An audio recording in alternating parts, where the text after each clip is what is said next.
Hello दोस्तों, जय Hind. Study point BRP channel में आपका स्वागत है दोस्तों। तो दोस्तों आज जो है 27 तारीख है, ठीक ना। 27 दिसंबर है, ठीक ना। 27 दिसंबर 2025 है। तो आज हम जो है 27 दिसंबर का जो दिल्ली पुलिस कांस्टेबल का एग्ज़ाम एनालिसिस देख रहे हैं, जिसको शिफ्ट 1 जो है इसका हम एनालिसिस देखने वाले हैं, ठीक ना। तो अगर दोस्तों नए हैं तो चैनल को सब्सक्राइब कर लीजिए और बेल आइकन प्रेस कर लीजिए ताकि वीडियो की नोटिफिकेशन जो है सबसे पहले आप तक पहुंचे, ठीक है ना दोस्तों। तो आइए दोस्तों देरी न करते हुए क्वेश्चनों को देखते हैं, ठीक ना, कि किस प्रकार के क्वेश्चन जो है आए हुए थे आज। क्वेश्चन देखते हैं दोस्तों। लिखा है क्या, सितंबर 2025 में भारत के 15वें उपराष्ट्रपति के रूप में किसने शपथ ली है, ठीक ना। तो ये बताना है, ठीक। और आपके सामने दिया है क्या, जगदीप धनखड़, सीपी राधाकृष्णन, वेंकैया नायडू और बी सुदर्शन रेड्डी। तो इसका जो सही उत्तर होगा वो कौन होगा, सीपी राधाकृष्णन। जो जगदीप धनखड़ जो है सीपी राधाकृष्णन के जो है पहले थे उन्होंने, वो उनके बाद जो है सीपी राधाकृष्णन आया है, ठीक ना। देखिए कि सीपी राधाकृष्णन जो है 12 सितंबर 2025, ठीक ना, सीपी राधाकृष्णन ने भारत के 15वें उपराष्ट्रपति के रूप में शपथ ग्रहण की है, ठीक ना। और क्या है कि राष्ट्रपति द्रौपदी मुर्मू राष्ट्रपति भवन में उन्हें पद की शपथ क्या है दिलाई है, ठीक। और क्या हुआ, इस पद में इन्होंने जगदीप धनखड़ का जो है स्थान, यानी कहने का तात्पर्य है कि इसके पहले जो है वो जगदीप धनखड़ थे, ठीक ना। तो आप लोग याद रखिएगा। देखिए 9 सितंबर 2025 को भारत के उपराष्ट्रपति पद का चुनाव हुआ। इस चुनाव में राष्ट्रीय जनतांत्रिक गठबंधन यानी एनडीए के उम्मीदवार सीपी राधाकृष्णन देश के 15वें उपराष्ट्रपति चुने गए, ठीक ना। और क्या देखिए, उन्होंने विपक्षी इंडिया ब्लॉक के उम्मीदवार उच्चतम न्यायालय के पूर्व न्यायाधीश न्यायमूर्ति बी सुदर्शन रेड्डी को हरा दिया, ठीक। और क्या देखिए, चौथी बौद्ध संगीति का आयोजन किस राजा के संरक्षण में किया गया था, ठीक ना। तो आपके सामने ऑप्शन देख लीजिए आप लोग। ये ऑप्शन थे, ठीक ना। अजात शत्रु, काला शोक, अपोज कौन वाली संगति रहा, चौथी, ठीक ना। तो चौथी जो हुई थी वो किसके समय पर हुई थी, वो ये हुई थी किसके, कनिष्क के, ठीक ना। ये किसके, कनिष्क के समय पर हुई थी। तो आप लोग इसको याद रखिएगा। अब देखिए थोड़ा इसके बारे में देख लेते हैं हम लोग। तो देखिए प्रथम जो बौद्ध संगीति का विवरण देख लीजिए। तो प्रथम जो बौद्ध संगीति है वो कहाँ हुई थी राजगृह में, ठीक ना। ये प्रथम है, ठीक ना। पूछी कौन गई थी, चौथी गई थी, ठीक ना। तो हम सभी को पढ़ लेते हैं। तो प्रथम जो बौद्ध संगीति वो कब हुई थी, 483 ईसा पूर्व में हुई थी, ठीक ना। कब, जब भगवान बुद्ध की मृत्यु हुई थी ना, ठीक। उसके पहले तो कहाँ हुई थी, कहाँ, राजगृह में सप्तपर्णी गुफा में, ठीक ना। और इसको कौन किया था, अजातशत्रु शासक थे वहाँ के, हर्यक वंश के, ठीक ना। ये बिंबिसार के जो पुत्र हैं, ठीक ना। और अध्यक्ष इसके कौन थे, महाकश्यप, ठीक ना। कौन अध्यक्ष, महाकश्यप। परिणाम क्या हुआ कि बुद्ध की शिक्षाओं को 2 पीठकों में विभाजित किया गया, जिसमें शुद्ध पीठक यानी आनंद द्वारा और विनय पीठक उपालि के द्वारा, ठीक ना। इनके शिष्य हैं आनंद और उपालि। तो आप लोग इसको याद रखिएगा। और देखिए द्वितीय बौद्ध संगीति को 383 ईसा पूर्व में हुई थी वैशाली में। स्थान कहाँ, वैशाली में। जहाँ के शासक कौन थे, काला शोक, जैसे शिशुनाग वंश के थे, ठीक ना। अध्यक्ष कौन, साबा कामी है, ठीक। परिणाम में क्या हुआ कि बौद्ध संघ स्थाविर और महासंघिक नामक 2 गुटों में विभाजित हो गया, ठीक। आप लोग इसको याद रखिएगा। और तृतीय बौद्ध संगीति लगभग 250 ईसा पूर्व में हुई थी, ठीक ना। स्थान कहाँ था, पाटलिपुत्र में हुआ और ये अशोक के समय हुआ, ठीक ना, जो मौर्य वंश के शासक हैं, ठीक। और चौथी जो आज पूछी गई थी, चौथी चतुर्थ बौद्ध संगीति जो 72 ईस्वी में प्रथम शताब्दी यानी स्थान कहाँ है, कुंडलवन कश्मीर में हुआ था, ठीक ना। ये किसके, कनिष्क के शासन काल में हुआ, ठीक ना। कनिष्क कौन है, कुषाण वंश के शासक है। अध्यक्ष कौन था दोस्तों, तो ये थे वसुमित्र, ठीक ना। कौन थे, वसुमित्र। उपाध्यक्ष जो है तो आप लोग याद रखिएगा, उपाध्यक्ष अशोक घोष थे, ठीक ना। और परिणाम क्या हुआ कि बौद्ध धर्म जो है स्पष्ट रूप से 2 संप्रदायों में, हीनयान और महायान में बट गया। तो आप लोग इसको याद रखिएगा। अगला प्रश्न है दोस्तों कि PSLV C-16 TV Dion mission के दौरान क्रू एस्केप्स सिस्टम और पेलोड का कुल द्रव्यमान कितना, लगभग कितना था। तो ये कितना था आपके सामने दोस्तों ऑप्शन है। तो आप लोग जो है देख लीजिए, तो इसका जो ऑप्शन, एक ऑप्शन उसमें दिया था 7.2 टन, तो इसका जो है राइट आंसर हो जाएगा, ठीक, सी जो है। और देख लीजिए थोड़ा इसके बारे में देख लेते हैं कि PSLV C16 जो है PSLV का एक्सेल कॉन्फ़िगरेशन द EOS 09 पृथ्वी अवलोकन उपग्रह 09 को सन सिंक्रोनस पोलर ऑर्बिट SSPO में स्थापित करने के लिए डिजाइन किया गया था। और EOS 09 जो उपग्रह का द्रव्यमान लगभग 1696.24 से 1710 किलोग्राम लगभग 1.71 टन था। हालांकि लॉन्च के तीसरे चरण में एक तकनीकी खराबी के कारण जो है मिशन सफल नहीं हो पाया था। इसरो के PSLV रॉकेट की सामान्य तौर पर SSPO में 1750 किलोग्राम तक का पेलोड ले जाने की क्षमता है, ठीक ना, मतलब तक का लोड ले जाने की क्षमता है, ठीक ना, आप लोग याद रखिएगा। अगला प्रश्न दोस्तों कि शक संवत की शुरुआत जो किस राजा ने की थी, ठीक ना, तो ये किस राजा ने की थी, तो आपके सामने ऑप्शन है चंद्रगुप्त, अशोक, कनिष्क और विक्रमादित्य। देखिए इसको किसने, कनिष्क ने की थी, ठीक ना। विक्रमादित्य जिन्होंने किया था वो विक्रम संवत का किया था, किसका, विक्रम संवत को, तो आप लोग याद रखिएगा। तो इसका जो सही उत्तर होगा ऑप्शन नंबर सी, क्योंकि उन्हें शक संवत का हो गया था, ठीक। अब देखिए कि जो शक संवत है की शुरुआत कुषाण राजा कनिष्क ने 78 ईस्वी AD में अपने राज्याभिषेक के उपलक्ष्य में की थी, और यह भारत द्वारा अपनाया गया एक राष्ट्रीय कैलेंडर है भी है, जिसे शालिवाहन शक भी कहते हैं। हालांकि कुछ विद्वानों के अनुसार राजा मैस या चिस्ताना जैसे अन्य शासकों के नाम भी जुड़ते हैं, लेकिन कनिष्क के नाम सबसे प्रमुख है, तो आप लोग इसको याद रखिएगा।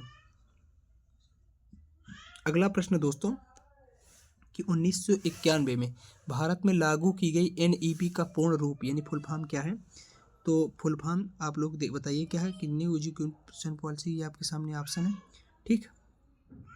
और क्या है, नई आर्थिक नीति है कि राष्ट्रीय पर्यावरण नीति की राष्ट्रीय रोजगार नीति है, तो ये क्या है, नई आर्थिक नीति है, ठीक है, यानी एन इकोनॉमिक पॉलिसी, तो आप लोग याद रखिएगा इसका।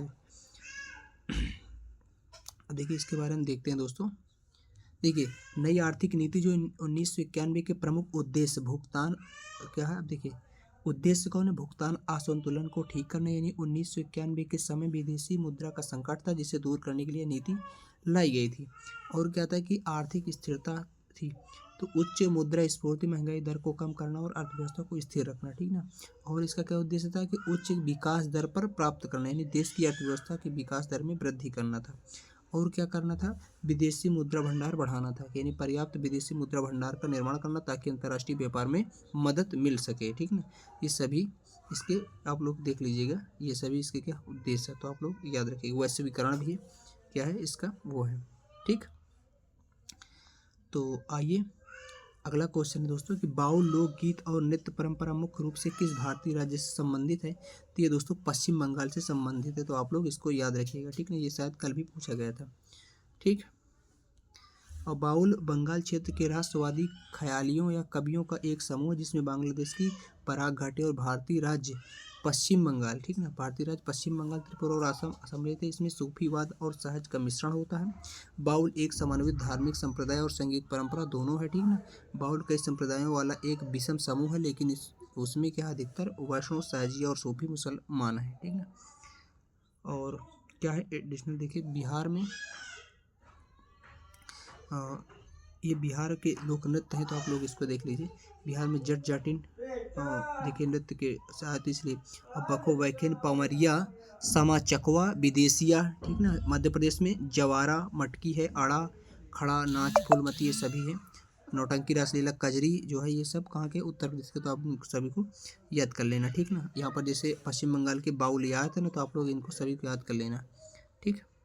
अगला प्रश्न था दोस्तों आपके सामने है कि गणेश चतुर्थी से ठीक एक दिन पहले मनाया जाने वाला वह कौन सा त्यौहार है, जिसमें भगवान गणेश की माता देवी गौरी की पूजा की जाती है, ठीक ना।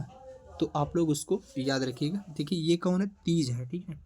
अब आपके सामने देखिए कौन कौन दिया है, यहाँ पर लिखा है हरि तालिका तीज, ठीक ना, गौरी अब्बा, महालक्ष्मी पूजन, मंगल, तो ये कौन है, इसका जो ऑप्शन है दोस्तों, ये गौरी हब्बा और महालक्ष्मी पूजन है, ठीक ना।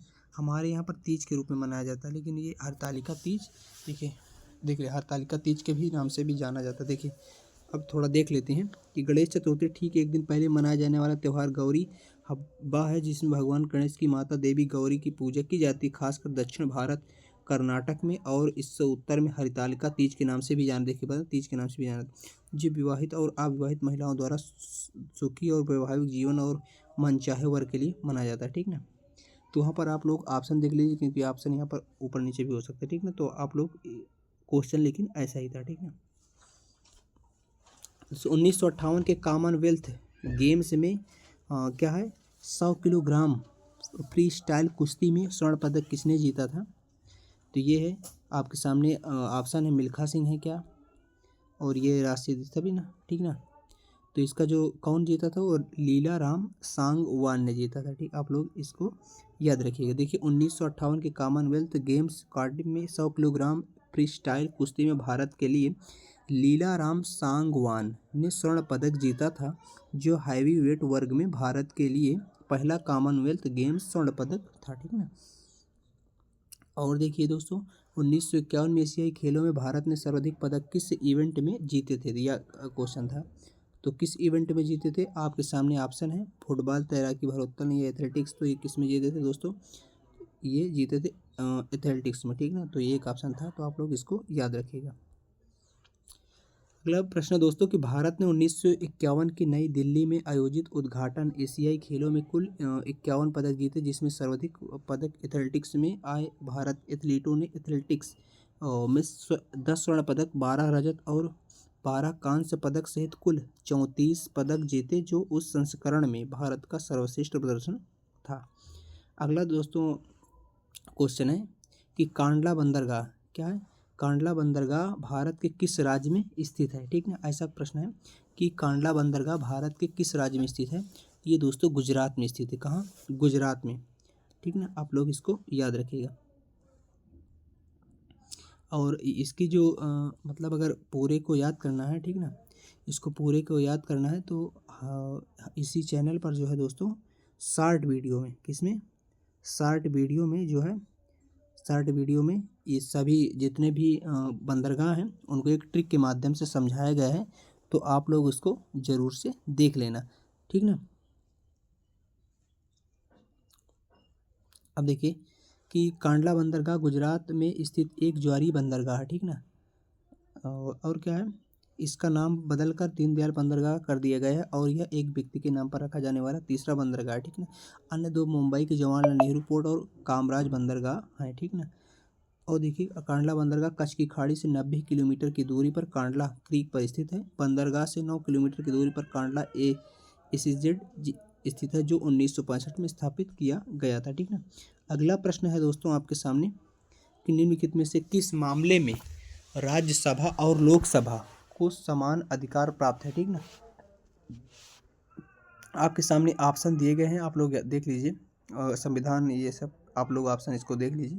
इसका जो सही उत्तर था दोस्तों देख लीजिए वो क्या है कि राज्यसभा और लोकसभा, ये कि राज्यसभा और लोकसभा को संविधान संशोधन विधेयकों और राष्ट्रपति उपराष्ट्रपति जो है और सर्वोच्च न्यायालय उच्च न्यायालय के न्यायाधीशों को चुनाव और महाभियोग जैसे मामलों में समान अधिकार प्राप्त है, जहां किसी भी क्या है किसी भी संवैधानिक संशोधन या महत्वपूर्ण प्रक्रिया को पारित करने के लिए दोनों सदनों की सहमति आवश्यक होती है, और किसी एक सदन की शक्ति दूसरे से अधिक नहीं होती है, जैसा धन विधेयकों के मामले में होता है। ठीक ना, तो आप लोग इसको याद रखिएगा।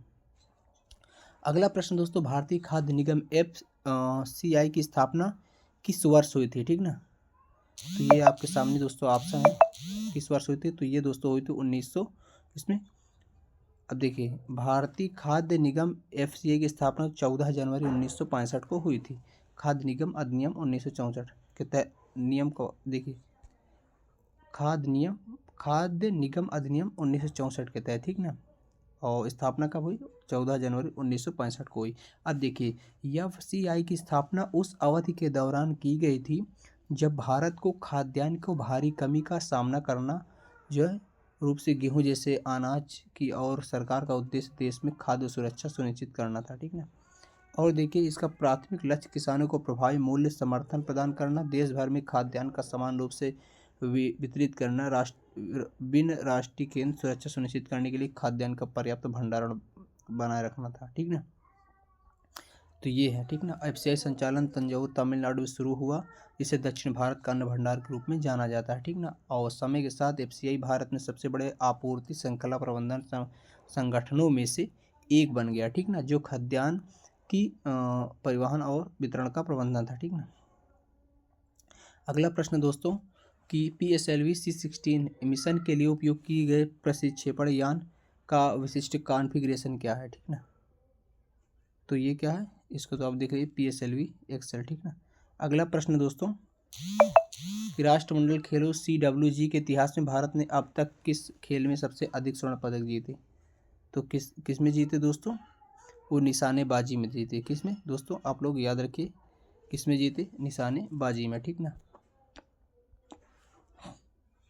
देख लीजिए दोस्तों, कुल पदक भारत ने राष्ट्रमंडल खेलों में निशानेबाजी में कुल 135 पदक यानी स्वर्ण 63 स्वर्ण यानी 63 जो है स्वर्ण सहित जीते हैं, जो कि किसी भी अन्य खेल की तुलना में सबसे अधिक है, ठीक ना। पिस्तौल शूटिंग में जसपाल राणा, समरेश जंग और जीतू राय जैसे दिग्गजों ने पिस्तौल इवेंट्स में भारत को वैश्विक पहचान दिलाई है, ठीक ना। अगला प्रश्न दोस्तों लिखा, दुधवा राष्ट्रीय उद्यान भारत के किस राज्य में स्थित है। ये प्रश्न आता है तो दोस्तों जो है उत्तर प्रदेश में स्थित है, ठीक ना, आप लोग जानते होंगे। तो अगर आप इसको याद रखें, याद रखना चाहिए, ये कहाँ है, ये यूपी में है। यूपी के किस ज़िले में है, लखीमपुर खीरी। अगर जिला भी पूछ तो लखीमपुर कहाँ है, लखीमपुर खीरी में। अगर याद करना की ट्रिक चाहें तो याद कर सकते हैं, जैसे दुधवा यहाँ पर लिखा है ना, दुधवा, ठीक ना। दुधवा मतलब दूध, दूध से क्या बनती है, खीर। तो दुधवा राष्ट्रीय उद्यान कहाँ, लखीमपुर खीरी में। तो आप लोग इसको याद रखिएगा। एडिशनल जानकारी देख लीजिए कि यह क्या है, उत्तर प्रदेश के लखीमपुर खीरी जिले में स्थित है। यह नेपाल के साथ अपनी सीमा साझा करता है और मुख्य रूप से बाघों, टाइगर्स और बारहसिंगा के लिए प्रसिद्ध है, ठीक ना। अगला प्रश्न दोस्तों URL, ये प्रश्न जो है दोस्तों कंप्यूटर का है, तो आप लोग इसको याद रखिएगा। URL प्रदान करने का मुख्य कार्य क्या है, देखिए, किसी वेबसाइट के लिए पासवर्ड, इंटरनेट पर और क्या लिए, इंटरनेट पर किसी विशिष्ट समाधान को विशिष्ट पहचान और पता प्रदान करना। अगला क्या है कि इंटरनेट कनेक्शन की गति को बढ़ाना, और क्या है, कंप्यूटर को वायरस के इसलिए स्कैन करना, ठीक है। तो ये क्या करता है दोस्तों, ये जो है, तो अगर आप कंप्यूटर पढ़ोगे तो ये जो है इंटरनेट किसी विशिष्ट संसाधन की विशिष्ट पहचान और पता प्रदान करता है। तो इसका करेक्ट ऑप्शन जो हो ऑप्शन नंबर बी करेक्ट है, ठीक। और अब देखिए दोस्तों अगला प्रश्न है कि लिखा है जूनियर महिला, ठीक ना, क्या है जूनियर, ठीक, ये क्या है, जूनियर महिला हॉकी विश्व कप में भारत ने किस देश को 13-0 से हराया है। तो किसको हराया दोस्तों, वो किसको हराया आप लोग, तो दोस्तों नामीबिया को हराया, ठीक ना, किसको, नामीबिया को हराया है। अगला प्रश्न दोस्तों आपके सामने लिखा, निम्नलिखित में से कौन सा बाकियों से अलग है, ठीक ना। तो ए है ऑप्शन आर्गन, बी है सोडियम और सी है लिथियम और पोटेशियम। देखिए पोटेशियम और लिथियम, पोटेशियम और सोडियम जो है ये क्या है, ये धातु है, ठीक ना, क्या है, मेटल है, ठीक ना, मेटल है। लेकिन जो आर्गन है वो क्या है, आर्गन जो है एक अक्रिय गैस है, ठीक ना। आर्गन जो है क्या है, एक नोबेल गैसेज है, ठीक ना, नोबेल गैसेज है, ठीक। तो आप लोग याद रखिए। तो इसका जो करेक्ट ऑप्शन जो होगा वो ऑप्शन नंबर ए हो जाएगा। देखिए अब अगला प्रश्न दोस्तों कि बंगाल का गवर्नर जनरल भारत का गवर्नर जनरल यानी कब बनाया गया। तो अब ऑप्शन है आपके सामने, सन 1813 चार्टर एक्ट अधिनियम के द्वारा, फिर लिखा 1833 की चार्टर अधिनियम द्वारा, कि 1909 अधिनियम के द्वारा, कि 1919 के अधिनियम। तो देखिए सन 1833 चार्टर अधिनियम के द्वारा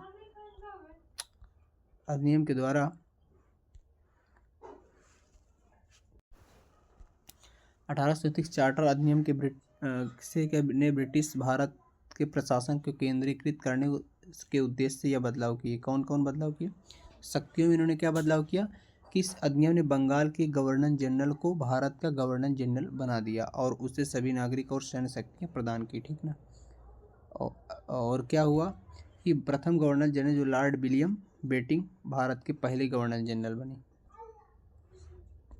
और क्या हो, विधायी शक्ति यानी बम्बई और मद्रास के गवर्नरों की विधायी शक्तियों को समाप्त कर देगा और गवर्नर जनरल को पूरे ब्रिटिश भारत के लिए एक विधायी शक्तियाँ दी गई। ठीक ना। अगला प्रश्न दोस्तों आपके सामने कि केंद्रीय तंत्रिका तंत्र का कौन सा हिस्सा मुख्य रूप से शरीर के संतुलन और मुद्रा को बनाए रखने के लिए जिम्मेदार है। ऑप्शन आपके सामने सेरिब्रम है कि मेडुला ऑब्लांगेटा यानी मज्जा सेतु, या सेरिब्लम यानी अनुमस्तिष्क, स्पिनल कॉर्ड मेरुदंड। तो ये कौन है, सेरिब्लम यानी अनुमस्तिष्क। ठीक ना। अब देखिए थोड़ा कि केंद्रीय तंत्रिका तंत्र सेंट्रल नर्वस सिस्टम जो है, नर्वस सिस्टम का सेरिबैलम अनुमस्तिष्क नामक हिस्सा मुख्य रूप से शरीर के संतुलन और मुद्रा को बनाए रखने के लिए जिम्मेदार है, जो मांसपेशियों कार्यों के समन्वय और स्वैच्छिक गतिविधियों को ठीक करने में मदद करता है। ठीक ना।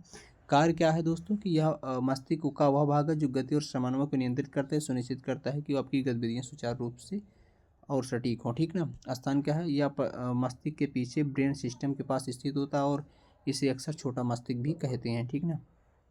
और सेरिब्लम के ठीक से काम न करने पर संतुलन बिगड़ जाता है और चलने फिरने में, लिखने या वाद्य यंत्र बजाने जैसे गतिविधियों में दिक्कत आ सकती है। ठीक ना। अगला प्रश्न दोस्तों आया था 8वीं पंचवर्षीय योजना से कि 8वीं पंचवर्षीय योजना 1992 और 97 भारत में किस महत्वपूर्ण घटना के तुरंत बाद शुरू हुई। तो हरित क्रांति दिया है। ठीक।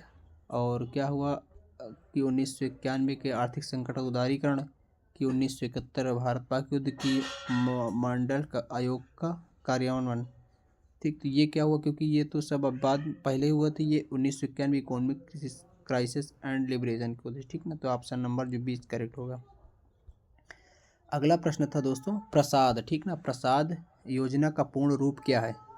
ठीक ना। प्रसाद PRA का पूर्ण रूप क्या है दोस्तों। तो ये दोस्तों जो है आपका क्या है, ऑप्शन नंबर 1 करेक्ट है, pilgrimage rejuvenation and spiritual augmentation drive. ठीक ना। तो आप लोग इसको याद रखिएगा।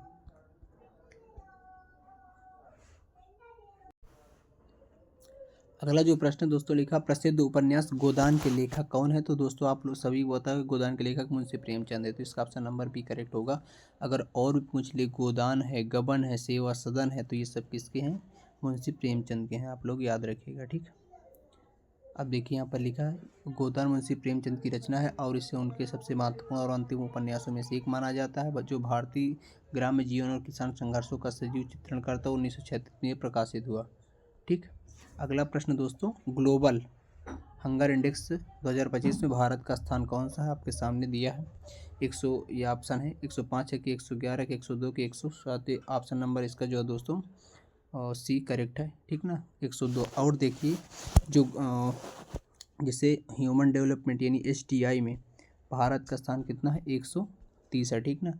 प्रेस स्वतंत्रता में जो है, ठीक ना, प्रेस स्वतंत्रता में कितना है, 151 है। ठीक। और देख लीजिए खुशहाली में कितना है, खुशहाली में दोस्तों कितना है, 118 है। ठीक ना। आप लोग याद रखिएगा। अब देखिए जो दोस्तों भगवान मुरुगन को समर्पित सबसे प्रमुख त्यौहार कौन सा है, जिसमें भक्त अक्सर कांवड़ी लेकर जाते हैं। ठीक। तो ये कौन सा आपके सामने पोंगल है कि थाईपुसम की ओणम की दिवाली। तो ये कौन है, थाईपुसम है। ठीक ना। ऑप्शन नंबर B करेक्ट है। ठीक। अब देखिए समझते हैं कि भगवान मुरुगन को समर्पित सबसे प्रमुख त्यौहार थाईपुसम जो है, जिससे भक्त अपनी भक्ति और कृतज्ञता व्यक्त करने के लिए कांवड़ी लेकर जाते हैं, जो दूध, फूल और फलों से भरे सजावटी भोज होते हैं और इसमें तपस्या और आत्म शुद्धि का कार्य माना जाता है। यह त्यौहार तमिल महीने में थाई जनवरी फरवरी महीने में, ठीक ना, तमिलनाडु वो है की पूर्णिमा को मनाया जाता है और तमिलनाडु, मलेशिया और सिंगापुर में बहुत धूमधाम से मनाया जाता है। ठीक है। देखिए पंडित रविशंकर जो है, पंडित रविशंकर किस प्रकार के संगीत संबंधित है, ठीक ना, किस प्रकार के अब ऑप्शन के हिसाब से आपको बताना, ठीक ना, कर्नाटक संगीत से हैं कि हिंदुस्तानी शास्त्रीय संगीत की, सूफी संगीत से कि कर्नाटक हिंदुस्तानी संगीत दोनों से हैं। ठीक। तो ये कौन है, हिंदुस्तानी शास्त्रीय संगीत से, जो में सितार इनका प्रमुख है। ठीक। अब देखिए पंडित रविशंकर विश्व प्रसिद्ध हैं। ठीक नहीं, आप लोग याद रखिएगा, ये विदेश में भी इनका लोग जानते हैं। भारतीय संगीतकार और संगीत रचयिता थे जो सितार वादन में अपनी निपुणता के लिए जाने जाते थे। ठीक। उन्होंने भारतीय शास्त्रीय संगीत को विश्व स्तर पर लोकप्रिय बनाने में महत्वपूर्ण भूमिका निभाई और विभिन्न पश्चिमी संगीतकारों के साथ सहयोग किया। ठीक, और क्या, शंकर के 1999 में भारत के सर्वोच्च नागरिक सम्मान, ठीक, भारत रत्न से सम्मानित किया गया इनको। ठीक, अगला प्रश्न है, यक्षगान किस भारतीय राज्य का प्रसिद्ध पारंपरिक लोक नृत्य है? तो आप बताइए। ये जो है दोस्तों कर्नाटक का, ठीक ना, कहाँ, कर्नाटक का है। अब देखिए यक्षगान जो है दोस्तों, यक्षगान मुख्य रूप से कर्नाटक राज्य, विशेषकर इसके तटीय जिलों दक्षिण कन्नड़, उडुपी और केरल जैसे कासरकोड जिले में लोकप्रिय एक प्रसिद्ध पारंपरिक लोक नृत्य नाट्य है, जो नृत्य, संगीत, संवाद और विस्तृत वेशभूषा को मिलाकर पौराणिक कहानियों द्वारा जीवन किया जाता है। ठीक, अगला प्रश्न दोस्तों कि भारतीय प्रतिभूति और विनिमय बोर्ड सेबी की वर्तमान अध्यक्ष कौन है दोस्तों? तो वर्तमान अब ऑप्शन के हिसाब से आपको बताना पड़े, बाकी इतने समय कौन हो, तो हिंदकांत पांडे हैं। ठीक ना, लेकिन अभी यहाँ पर ऑप्शन के हिसाब से अगर आप देखोगे तो ये कौन है, ऑप्शन नंबर 20 का करेक्ट आंसर होगा माधवी पुरी पुष्ट। ठीक ना, क्यों? क्योंकि देखिए 1 मार्च 2025 को केंद्र सरकार ने तुहिनकांत पांडे को भारतीय प्रतिभूति और विनिमय बोर्ड सेबी का नया अध्यक्ष नियुक्त किया। ठीक, और वर्तमान में वह देश के वित्त और राजस्व सचिव के रूप में कार्यरत है। इनका कार्यकाल 3 वर्षों का होगा। ठीक ना, और इस पद पर इन्होंने माधवी पुरीवच का स्थान लिया। ठीक ना, और भारतीय प्रतिभूति और विनिमय बोर्ड सेबी के बारे में बताना, बारे में क्या है कि ये देश से प्रतिभूति और वित्त का वैधानिक संनियामक निकाय है। ठीक ना, और इसकी स्थापना जो है भारतीय प्रतिभूति विनिमय बोर्ड जो अधिनियम 1992 के प्रावधानों के तहत 12 अप्रैल 1992 में हुई थी। ठीक ना, इसका मुख्यालय कहाँ पर है, मुंबई में है। ठीक ना, तो आप लोग इसको याद रखिए। कार्य क्या है इसके, प्रतिभूति और निवेश करने वाले निवेशकों के हितों की संरक्षण करना, प्रतिभूति बाजार और उन्नयन करना और उसे विनियमित करना। ठीक ना, अगला प्रश्न दोस्तों कि रामचंद्र गुहा उनकी कटिप सम्मानित कब किया गया था? ठीक ना, तो 2011 में। ठीक ना, देखिए रामचंद्र गुहा को उनकी पुस्तक के लिए, ठीक ना, पुस्तक इंडिया, यहाँ पर जो दोस्तों ये था ना कि इन्हीं रामचंद्र गुहा की उनकी पुस्तक,